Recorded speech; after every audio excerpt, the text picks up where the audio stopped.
Hello, viewers. Welcome to my new YouTube channel called Rona Teaching Ministries. A little bit about myself. I'm a counselor and teacher for 20 over years, and this teaching ministry is for you. If you are a student aspiring to become a counselor, if you're interested in counseling models and theories and psychological concepts, it's also for you if you're interested in self-development and growth. References will be provided at the end of the video. No part of this publication may be reproduced in any form without prior permission of the copyright owner. I would also like to point out to you that while the best efforts have gone into the preparation of this presentation, the author makes no representations or warranties with respect to the accuracy or completeness of its contents, and specifically disclaims any implied warranties or fitness for particular purpose. The author shall not be liable for any loss or profit or any other personal or commercial damages, including but not limited to special, incidental, consequential, or other damages. Most importantly, this teaching video is not intended to replace therapy. Viewers should please seek counseling from trained professional therapists and counselors for any issues they are facing. So, dear viewer, you are precious and valuable.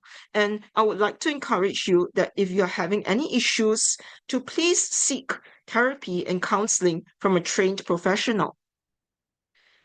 Going on, I will share with you that I am a trained counselor and teacher with 26 years of experience in counseling in secondary and tertiary settings. I have a master's in counseling and psychotherapy, a degree in English language, literature, and sociology, and a postgraduate diploma in the Satir Systemic Brief Therapy. I also have a certificate in choice theory and reality therapy. Who's Satir? She is a former principal and a family and marital therapist. She pioneered the Satir model. And why is she so pivotal? It's because she believed that people are capable of continued growth, change, and new understanding. And her goal was to improve relationships and communications within the family unit.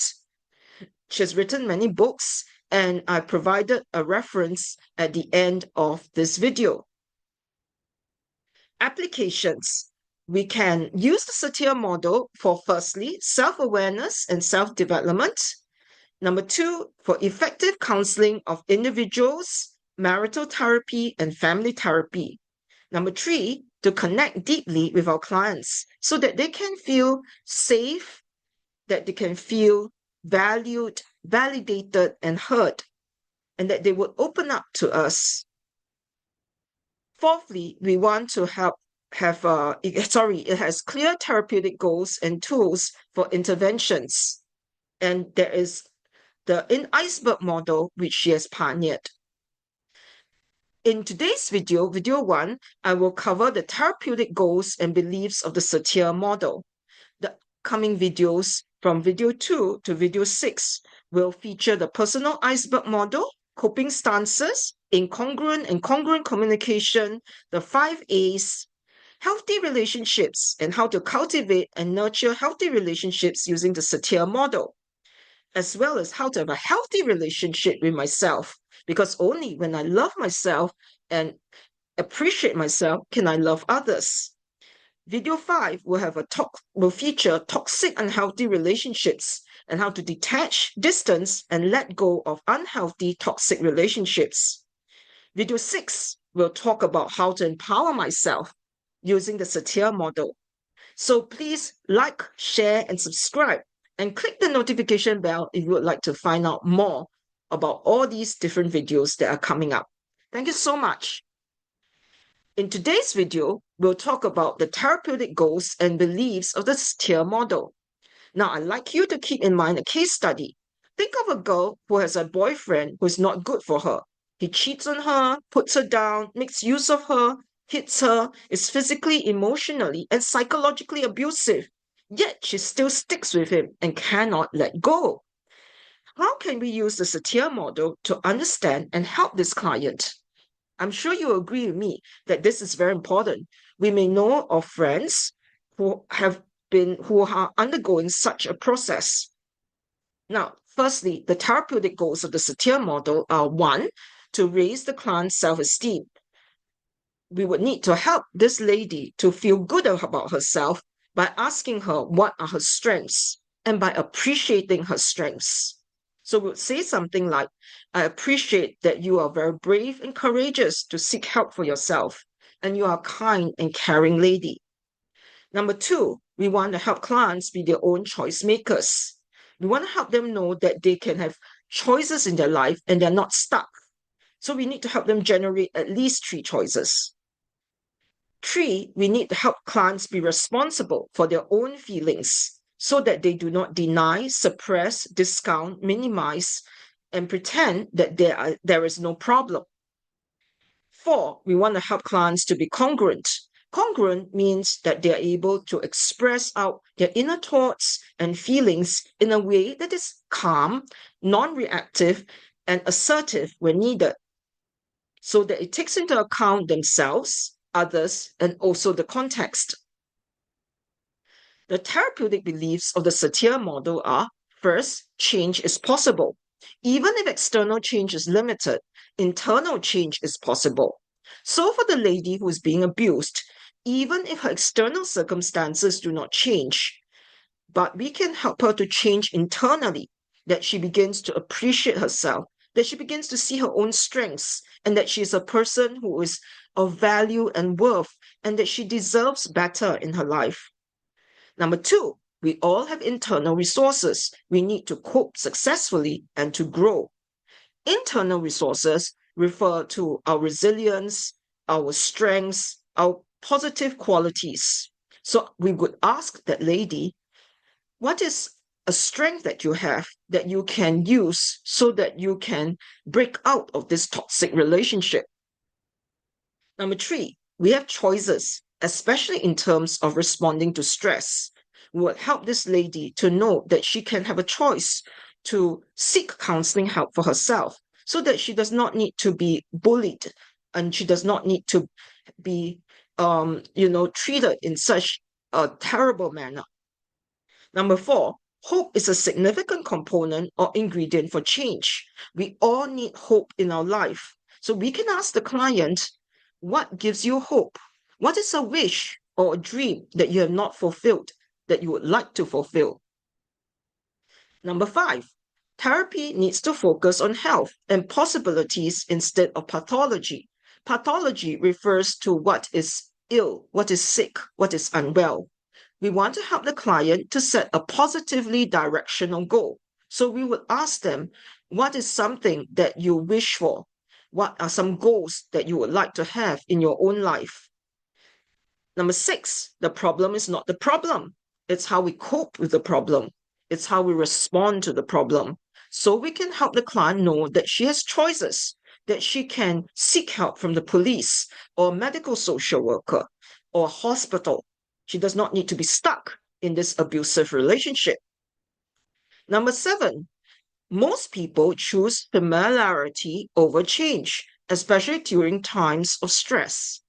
That is why many people choose not to change, because they would rather choose what is familiar to them, even when it is painful and even when it makes them stuck.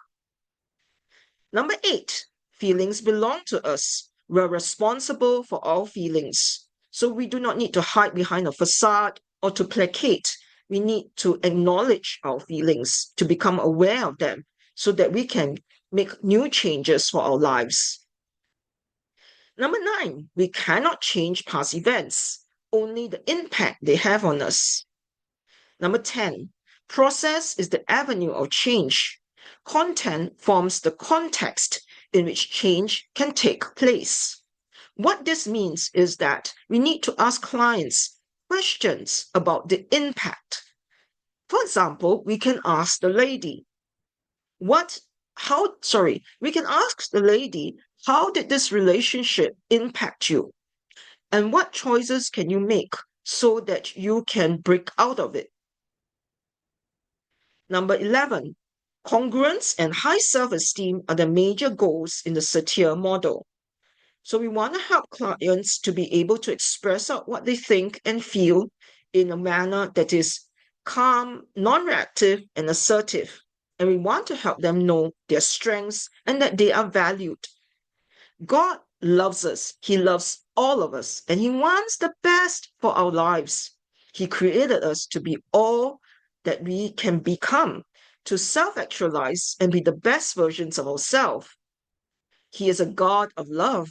Jeremiah 29:11 says, "For I know the plans I have for you, declares the Lord. Plans to prosper you and not to harm you. Plans to give you a hope and a future." So, dear viewers, let us go back to the question, how can we help this girl in this toxic relationship? 3 key points would be, 1, we want to help her raise her self-esteem, help her see her strengths, help her to see that she can break out from this relationship. Number 2, we want her to be her own choice maker, that she has choices. She can firstly make a choice to leave him, find a new partner who will treat her with love, respect, and dignity. Or 2, she can make a choice to apply for a personal protection order. This is in Singapore, where you can seek help from the police and the courts if the partner or husband is physically abusive. She can ask him to go for counseling to stop the violence and to improve the relationship. Or thirdly, she can make a choice to leave him, to stay single and be happy. She can have good, healthy relationships, family and friends who love her and care for her. So we want to help the client to generate at least 3 choices. Generate at least 3 choices. Why clients feel stuck is because they often say to themselves, I have no choice. I have to be in this relationship. I have to continue, and things have to be this way. But that is not true. We can actually empower ourselves by making choices that will help us rather than hurt us. Thirdly, we want to help her to be responsible for her own feelings. We want her to acknowledge, be aware of her feelings of sadness and anger over being treated so badly in this toxic relationship, and to take steps to stand up for herself. 3 takeaways would be: 1, empower the client. 2, the problem is not the problem, it's how we respond to the problem. 3, we can choose new ways to respond. As Satir said, we never outgrow our need for growth. So these are the references, and many thanks to all my family and friends who have been such a great support. If you like this video, please share, subscribe, and press the notification button so that you can receive new updates. Thank you so much again for watching this. I really appreciate you taking the time to watch this. And I'll see you in the next video. Thank you so much.